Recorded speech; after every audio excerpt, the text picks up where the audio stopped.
We are collaborating with the Taliban on the ground, and that seems to be a very straightforward relationship. They are keeping the streets of Kabul very safe and indeed very calm.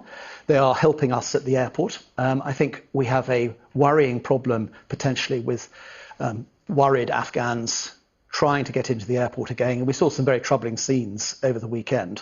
But providing we can keep control around the airport perimeter, there's no reason to suppose that we can't carry on doing what we're doing. There may always be the threat from renegade elements of the Taliban. It's not a homogenous organization. It may not have control over all of its people. But at the moment, they're controlling things very effectively.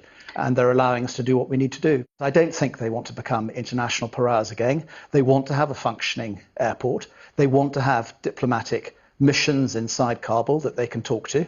They also recognise that they need humanitarian support. So the important thing at the moment is to maintain engagement with them and to make sure that we don't close out on anything. I think you have to be very careful using the word enemy. I think people need to understand who the Taliban actually are.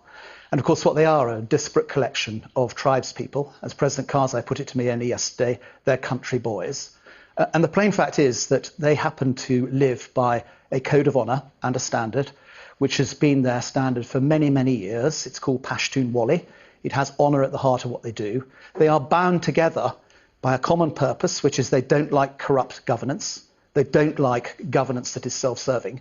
And they want an Afghanistan that is inclusive for all. I do think that they have changed. I think they recognise that over the course of the last 20 years, Afghanistan has evolved.